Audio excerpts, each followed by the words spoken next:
Continuando con los criterios diagnósticos, se plantean tres grandes criterios, y es que el paciente debe tener una presentación clínica y radiológica sugestiva del compromiso orgánico por la enfermedad. Debe haber una evidencia de granulomas no calcificantes en los estudios de patología, es decir, que en la mayoría de los escenarios es exclusivo no poder tener una muestra del tejido y llevarlo al análisis de histopatología para buscar los granulomas no calcificantes, que es el hallazgo típico, y no debe haber evidencia de enfermedad alternativa que explique los hallazgos. Sin embargo, la Sociedad Americana del Tórax hace este consenso en el año 2020 con 10 recomendaciones. En realidad son 10 preguntas pico para cómo realizar el diagnóstico y la detección de la sarcoidosis. Vamos a desarrollar cada una de ellas. La pregunta número uno es que se debe realizar un muestreo de ganglios linfáticos en pacientes que presentan una linfadenopatía ileal bilateral asintomática, y ellos consideran que los pacientes que tienen alta sospecha clínica de sarcoidosis, como es el caso de los pacientes con síndrome de Lofgren o síndrome de Herford o lupus pernio, no muestrear, dado que estos hallazgos son muy sugestivos de sarcoidosis. Y sin embargo, en ese tipo de pacientes no lleva una muestra de histopatología, debe hacer un seguimiento clínico estricto. La pregunta número 2, si es que en los pacientes con sarcoidosis y linfadenopatía ileal mediastinar, en los cuales se haya considerado que es necesario tomar una muestra de tejido, ¿cuál es el mejor método para realizarlo? Ellos comparan el EBUS versus la mediastinioscopia. Dados los datos que reciban, consideran que EBUS tiene un rendimiento diagnóstico en el 87% y es menos costoso, y la mediastinioscopia, aunque tiene un rendimiento mayor del 96 al 98% para realizar el diagnóstico, tiene un mayor número de complicaciones. De ahí la recomendación de ellos que primero utilizar el EBUS en caso de que no sea diagnóstico, pues según la indicación y la consideración del paciente, pues podría considerarse la mediastinoscopia. La pregunta número 3, si es que deberían los pacientes con sarcoidosis que no tienen síntomas oculares someterse a un examen de referencia. Y es que ellos consideran que la prevalencia de sarcoidosis ocular, con los datos que revisan, es del 26%. Recordemos que la sarcoidosis ocular es una de las manifestaciones extrapulmonares más frecuentes, puede variar entre un 15 a un 30% según la serie que se analice.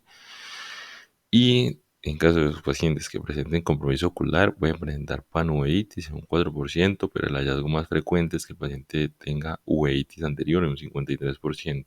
Y miremos que de los pacientes que presentan compromiso ocular por sarcoidosis, los síntomas pueden estar presentes hasta en el 78% de ellos. Y por lo tanto, la guía recomienda que para los pacientes independientes si tienen síntomas o no, se debe hacer un análisis oftalmológico basal para detectar alguna alteración. La pregunta número 4 es que deberían los pacientes con sarcoidosis que no tienen síntomas, que hubiera un compromiso renal, hacer pruebas de rutina de creatinina sérica. Y es que basado en un metaanálisis, la función renal normal puede estar presente en el 7% de los pacientes con sarcoidosis, de ahí que ellos recomiendan que es costo efectivo realizar una creatinina sérica de basal. La pregunta número 5, ¿deberían los pacientes con sarcoidosis que no tienen síntomas hepáticos someterse a pruebas de detección? Y ellos en la búsqueda que realizan es que la prueba de función hepática puede estar anormal en el 12%, mientras tanto que en los pacientes que sean llevados a biopsia hepática, ahí el 96% se encuentran granulomas. Y sugieren realizar una fosfatasa alcalínica basal y nos dan una recomendación a favor o en contra de realizar transaminasas. La pregunta número 6 es que dice los pacientes con sarcoidosis que no tienen signos o síntomas de hipercalcemia deben ser analizados por algún problema del calcio o de la vitamina D. Y es que basado en la búsqueda, la hipercalcemia puede estar entre el 6% de los pacientes. La mitad de los pacientes que tienen hipercalcemia van a ser compromiso de la función renal, y miren llamativamente, en el 84% van a encontrar una 25-hidroxivitamina D con niveles bajos, el 11% una 1,25-hidroxivitamina D con niveles altos, y llamativamente solo en un 0,4% el 1,25-hidroxivitamina D bajo. y por lo tanto ellos consideran que los pacientes asintomáticos sí se debería hacer una medición de calcio, pero en caso de que el paciente podamos considerar que se beneficie de alguna suplementación de calcio, de vitamina D, sí debemos hacer una medición de los metabolitos de la vitamina D. Sin embargo, se ha documentado que los pacientes que tienen metabolismo van a tener suplementación de la vitamina D, es más probable que hagan hipercalcemia. En los pacientes, en la pregunta número 7, que nos dice que los pacientes deberían ser examinados por alguna anormalidad hematológica con un recuento de células sanguíneas, ellos consideran que el hallazgo más frecuente es la linfopenia, seguido de la anemia y por último la leucopenia. De ahí que subieran a realizar un hemograma a todos los pacientes, un hemograma basal. La pregunta número 8 y es que dicen los pacientes que no tienen signos o síntomas de algún compromiso cardíaco, ¿qué examen se debería realizar? Bueno, los datos han revisado es que el electrocardiograma puede estar anormal en el 7%, el ecocardiograma en el 11% y el Holter en el 5%. De ahí la recomendación es que ellos inicialmente se haga un electrocardiograma basal a todos los pacientes y el ecocardiograma y el Holter sea individualizado en ciertos casos. La pregunta número 9 y es que los pacientes que tienen sospecha de sarcoidosis cardíaca, ¿cuál es el mejor método diagnóstico? Comparado entre la cardioresonancia, el ecocardiograma o un PET-CT.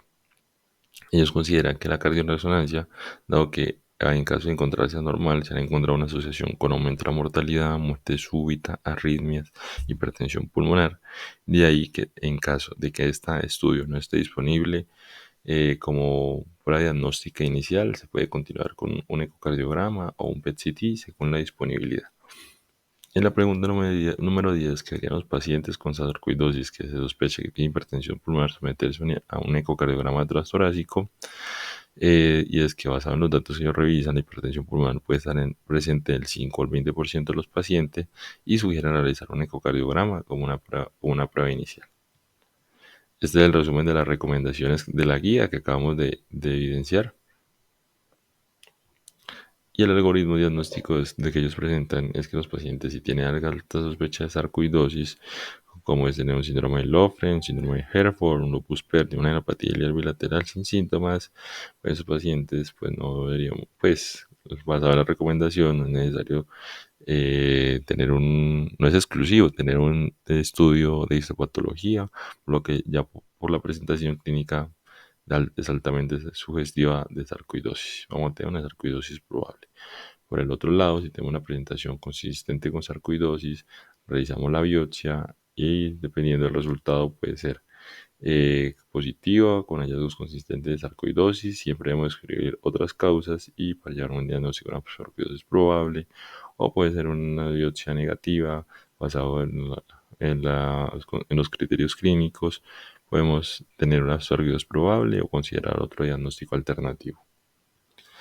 El tratamiento, si bien el tratamiento se basa, no se le indica a todos los pacientes, hay dos condiciones grandes en las cuales los pacientes se benefician del tratamiento como tal, y es en los pacientes que tienen, dependiendo del compromiso orgánico de la enfermedad que ponga en riesgo la vida del paciente o que tenga un alto riesgo de progresión, y en los pacientes que tengan una afectación de la calidad de vida. Esas son las dos condiciones que debemos tener en cuenta para realizar el tratamiento.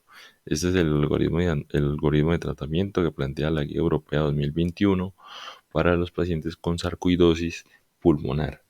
Y ellos consideran clasificar a los pacientes en bajo, intermedio, riesgo bajo, riesgo intermedio, pero con compromiso de la calidad de vida o alto riesgo. Los pacientes de alto riesgo los definen como los pacientes que van a tener una capacidad vital forzada reducida, una difusión de monóxido de carbono reducida, fibrosis pulmonar moderada o grave o una hipertensión pulmonar precapilar. Los pacientes de bajo riesgo vamos a observarla y en el tiempo podemos evaluar la necesidad de un tratamiento con glucocorticoides. Recordemos que la dosis recomendada por la guía de glucocorticoides es entre 20 a 40 miligramos de prednisolona. Sin embargo, algunos estudios han documentado que no hay un beneficio adicional por una dosis de prednisolona mayor a 20 miligramos al día. En los pacientes con riesgo intermedio o alto riesgo, el algoritmo tiene varias similitudes. Sin embargo, para los pacientes de alto riesgo, si la enfermedad persiste, tiene recaídas, podríamos considerar el metotrexate junto con los glucocorticoides con una dosis de metotrexate que recomienda entre 10 a 15 miligramos por semana. Y se recomienda otros medicamentos como la cetioprina, leflunomida, miclofenolato o hidroxicloroquina. Si la enfermedad progresa o alguna recaída, se podría considerar el uso de anti-TNF como infliximab o adalimumab. Y si en embargo, a pesar del tratamiento, la enfermedad continúa o hay una recaída, considerar el uso de rituximab o inhibidores del JAK. El tratamiento de la sarcoidosis pulmonar, en este estudio, pues publicado en el año 2025, no incluido en las guías pues obviamente las guías del 2021 porque estaba en proceso, fue un estudio realizado en 17 hospitales de Países Bajos entre julio 2020 al febrero 2024. El objetivo primario del estudio era ver si con el metotrexate era no inferior a la prednisolona para el manejo de la sarcoidosis pulmonar. Para evaluarlo incluyeron pacientes adultos con sarcoidosis pulmonar con síntomas moderados a severos que tuvieran una capacidad vital forzada menor al 90%, una DLCO menor al 70% y que no hayan recibido tratamiento previo. Para valorarlo, realizaron un seguimiento de 24 semanas, aleatorizaron uno a uno con un número total de 130 pacientes, 70 para prednisolona, 68 para metotrexate, con una dosis de prednisolona inicial de 40 miligramos al día, que cada 4 semanas se le haría una reducción de 10 miligramos hasta llegar a una dosis de 10 miligramos al día. Es de resaltar que la dosis promedio de prednisolona que recibían los pacientes era alrededor de 20 miligramos al día. Y el metotrexate iniciaron con una dosis de 15 miligramos semana que se iba aumentando cada 5 miligramos cada 4 semanas hasta llegar a una dosis objetivo de 25 miligramos a la semana, siempre y cuando el perfil de riesgo, los efectos adversos, niveles de transaminasas pudieran permitir el aumento de la dosis. Es de resaltar que los pacientes que estuvieran en el grupo de metotrexate, la dosis semanal rondaba los 20 miligramos a la semana. Y lo que ellos hicieron fue ver que al momento del inicio del estudio trataban de ver cuál era la comparación el punto primario, que era el cambio en el porcentaje de la capacidad vital forzada, o sea, medido por espirometría, claramente, y veían cuál era el cambio en el tiempo, desde el día 0 hasta la semana número 24.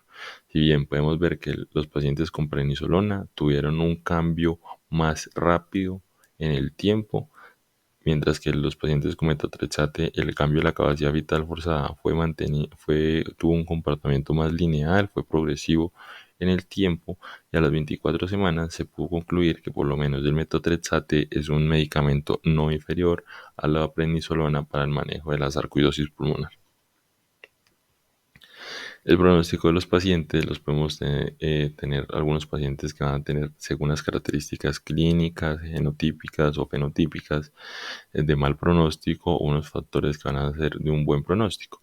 Por ejemplo, los factores de mal pronóstico es una edad mayor a 40 años, la raza negra, tener un SCADIN 3 o 4, síntomas severos, neutrofilia al momento de la presentación, el compromiso orgánico extrapulmonar con el compromiso cardíaco, hepático, neurológico, óseo, la presencia de hipercalcemia o incluso algunas variantes genéticas como el HLDRB1 14 o 15, que como lo habíamos comentado al principio del video, se asociaba a formas crónicas de la enfermedad. Mientras que factores favorables es pacientes que presenten menor a los 40 años, sean asintomáticos, tengan un SCADI 1 o 2. Recordemos que estos tienen alta probabilidad de resolución, incluso hasta el 90%, de autorresolución, hasta el 90%. Los pacientes que tienen linfocitosis sin incremento de los eosinófilos, y otras características genotípicas como la presencia del HLA-DR1 03, que es una variante que se asocia con resolución, con formas agudas de la enfermedad y resolución de esta. La mortalidad y la morbilidad de la enfermedad va a depender del compromiso orgánico de la sarcoidosis.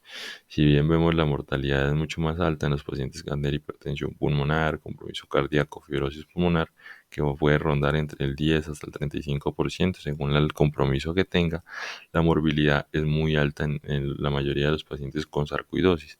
Y la morbilidad se ha descrito, por lo menos para esta tabla, y es que los pacientes con sarcoidosis tienen una mayor asociación de diabetes mellitus, de hipertensión, de enfermedad coronaria, de ACV, de depresión, y podemos ver que la morbilidad, los pacientes con fibrosis pulmonar o hipertensión pulmonar o compromiso cardíaco o neurológico puede ser hasta el 90%, es un poco menos en los pacientes con compromiso ocular, renal y hepático.